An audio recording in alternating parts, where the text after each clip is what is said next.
Refinery Row. At night, you look out this back, all you can see is lights. Nothing but lights and firing and stuff. It's just it's nothing but refineries. No, it did not always look like this. It was very little back there when they guided us to this neighborhood, and the people that was in this neighborhood, they moved out slowly, they were gone, and they were guiding pretty much black families into this neighborhood.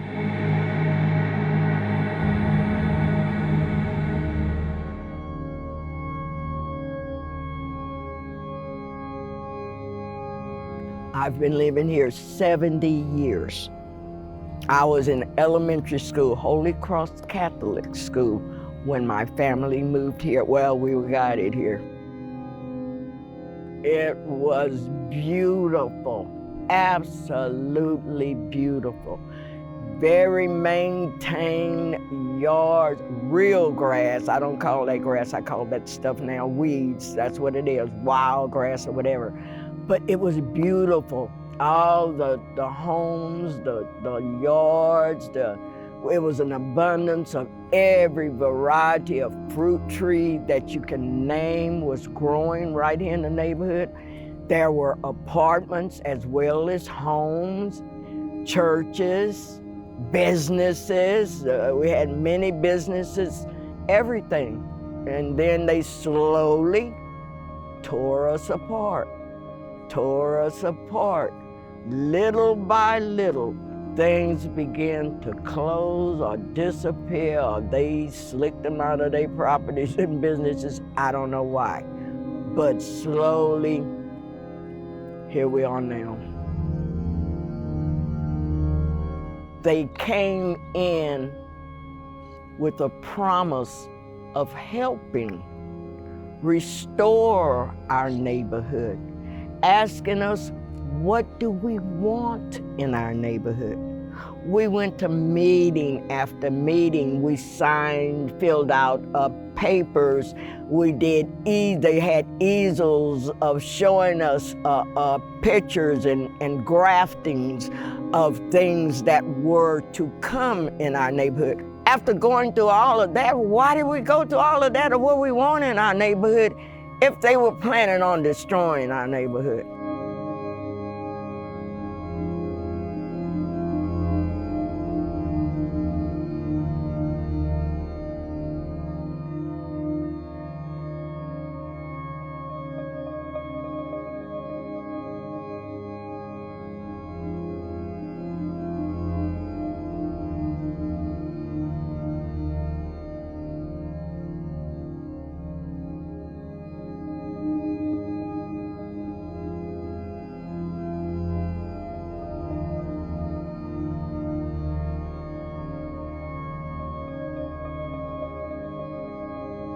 What's up with the water?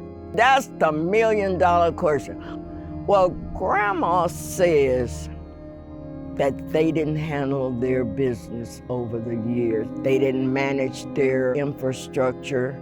They didn't manage their Mary Rose pipeline. They gave too much water to industry, and now it hasn't rained. Because God's kind of mad at y'all too, I'm telling you. God's kind of angry about how y'all doing people down here. Every day, our water has dropped a notch.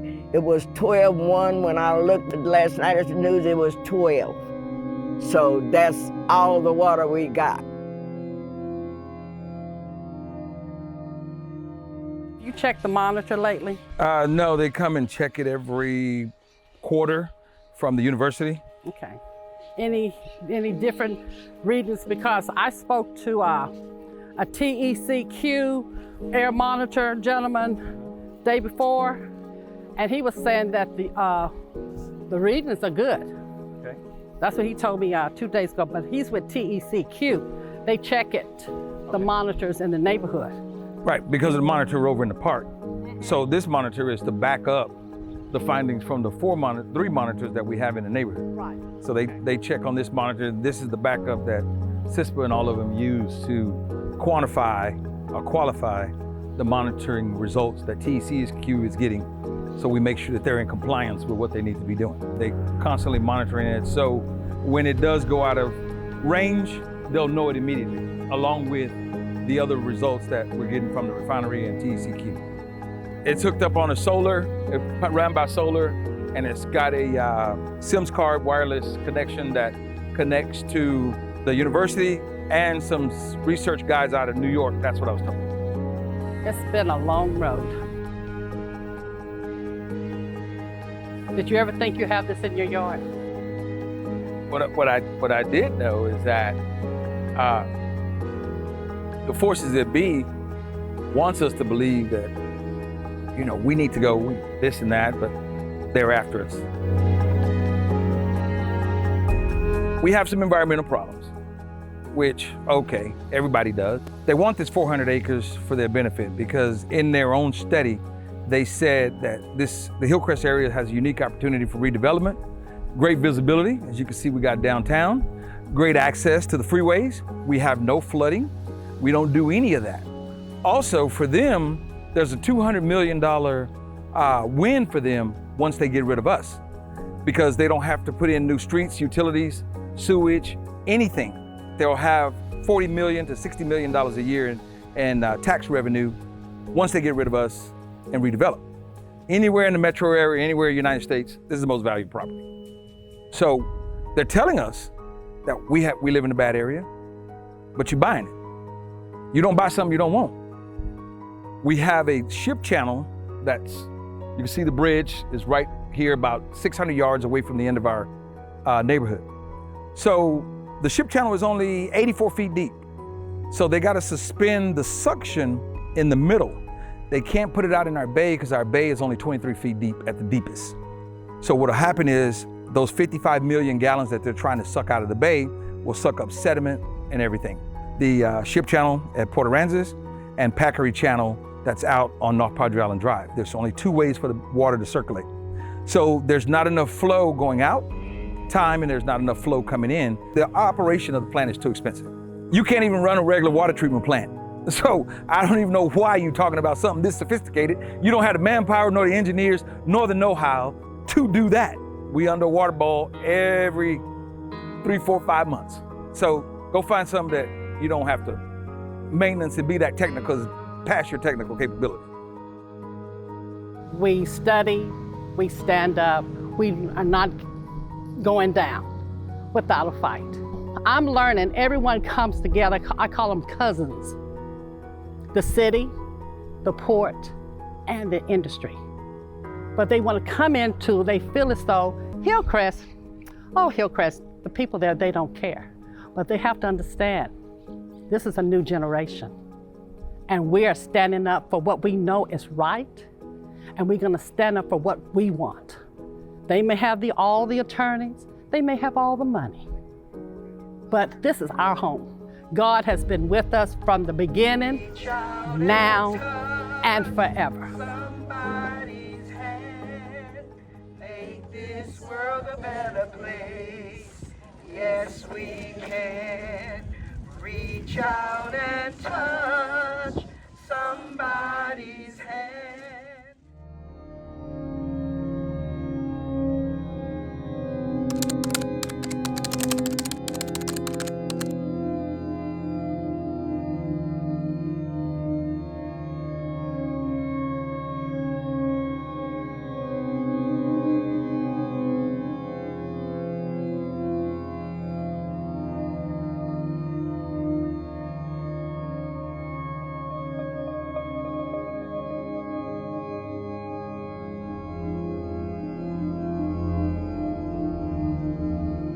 My community, this church, and its congregation is older than something we know as Beaumont, something that we know that's celebrated like Gladys City, Boomtown, even ExxonMobil.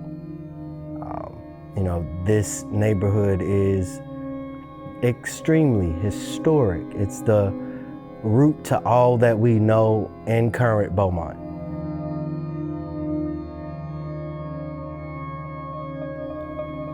The zeal and knowledge and information that has come from our elders or our ancestors in this community speaks of a time where, especially during segregation, of a close-knit community where commerce was,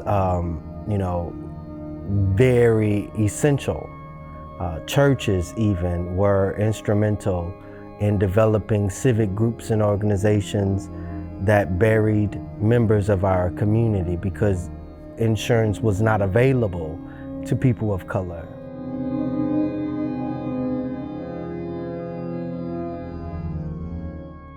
It's important to understand where we come from as to why we are where we are currently.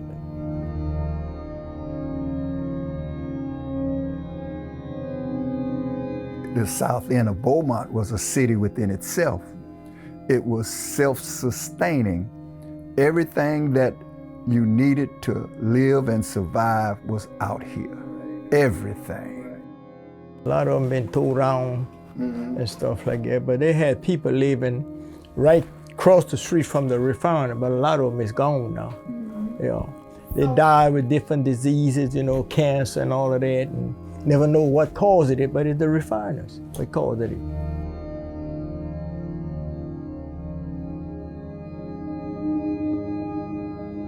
They put refineries not in the West End, they put them in the South End and the North End where we are. So they don't put liquor stores in the West End, they put them in the North End, the South End where we are. And we're trying to get people to learn their bodies, not just to learn about their God, but to learn who they are and learn how to be the best person that they can be through the Word of God. Even though he says it's not what goes in a man that defiles him, but it's what comes out of it. Amen. When you look at the port, I want you to see schools that were once aligned along the river. Some of the most prime real estate in the city of Beaumont, Negroes encompassed. And I want you to visually see the history of the hospitals that were here, clinics that were here, storefronts that were once here, churches, again, that are neglected intentionally, if you see it, to make way for the encroachment of industry.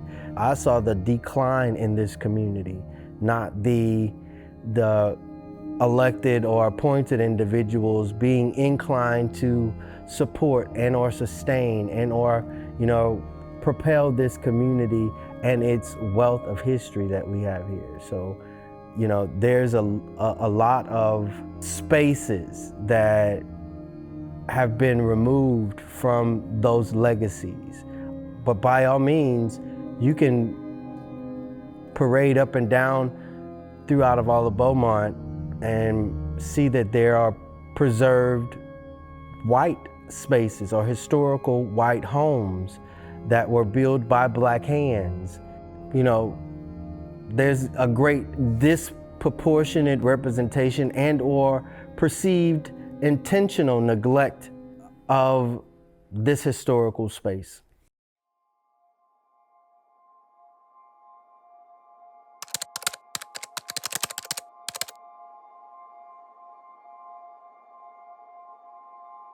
Today, we have brand new information about a chlorine release that triggered a shelter in place in the cities of Pollute, Freeport, and Lake Jackson. Hey there, guys. Yeah, this chlorine liquefaction facility is operated by this company, Bullard Corporation. It's located on a much larger Dow Chemical property not far from where I'm standing along, coincidentally, Chlorine Road. Take a look. These are some photos shared with me from someone who was on site when the chlorine cloud released.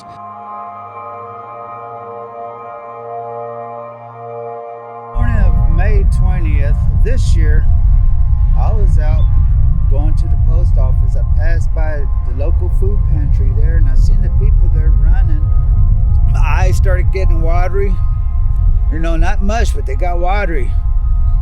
I could actually like taste it. My throat was itchy. It got itchy. But me being who I was, I didn't go like down in shelter. I went to the schools. I could smell it, and chlorine will kill you or cause other serious health issues. Back in 1975, an uncle had cancer. He died that year. And it's the first year I ever heard of the word cancer. After that, little by little, people around town started dying of cancer, heart disease, diabetes, one health issue after another. I grew up by a sulfur plant, which is less than 2 blocks away. I was a kid. They had sulfur in the ditches. I used to go in the ditches and play, hey, yellow dirt, yellow dirt. Actually, it was sulfur, which is bad for you. They're killing us. They're killing us. Literally killing us.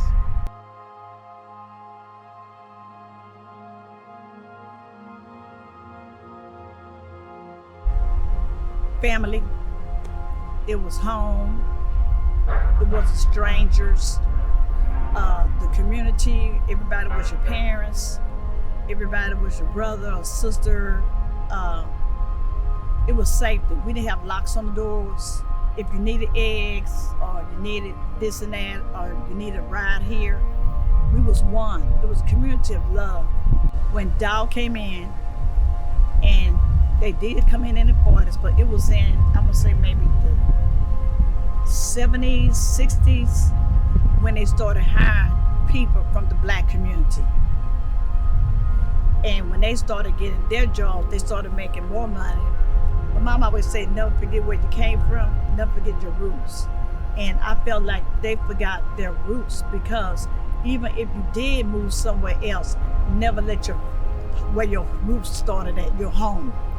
And when you lose your home, you lose your identity. We don't have anything in Freeport of the true black history. That museum they have up there is propaganda of what people want to say, but it's not the true story of Freeport, Texas. This is emotional for me. Yeah.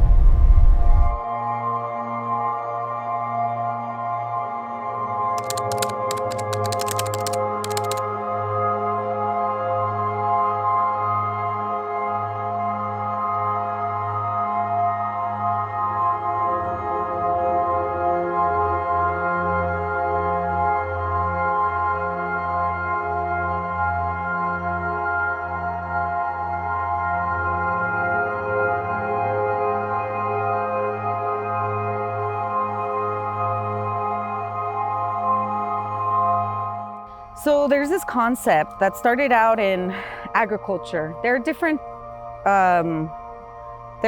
origins, but really in agriculture has been used a lot. And basically a sacrifice zone in a farm, for example, would be a place that people have decided harm can be concentrated. Harm can be concentrated here to spare the rest, right? So because we want to spare everybody else of harm, or the entire rest of the land from harm, we're going to focus all the harm in one place. And so the concept of a sacrifice zone is a place where a lot of industry happens, a lot of petrochemical industry or other types of industry. And so the harm is concentrated there. People talk about this city like it's the energy capital. That's not true. Yes, energy does get produced here, but that's the minority of what's produced here. The majority, the vast majority of what's refined here in Houston is plastic. So really, the city needs to be rebranded to Plastic City, the plastic capital of the world. Don't believe everything you're told. Use a little bit of your own judgment. Look around. Start paying attention. What's in your neighborhood? Because even the fact that we're in a toxic donut, that we're surrounded by industry, it took me years to even realize it, to really start to see all the things. So moringa tree gives these seeds that are sweeteners. Like even if you were to bite it, like chew it, it's sweet, and then have your coffee or something, it's almost like you sweetened your coffee. They're highly nutritious.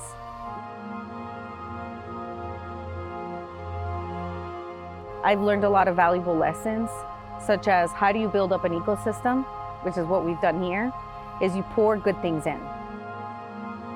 I'm 100% believer of that. Is the only way to build up an ecosystem is to pour positive things in. And so we've done that by building compost, by eliminating all pesticides, all fertilizers. And yet, you know, we've built up this ecosystem over time, over the last few years. It's almost like building a sandcastle near the beach, and then a wave comes in and washes it away, because that's what this represents for me. Everyone is expanding, every industrial company is expanding, and yet that expansion isn't translating into wins for our communities. Just like the loss of these trees, and essentially we're giving up, or being forced to give up this buffer, this last line of defense, in return of nothing.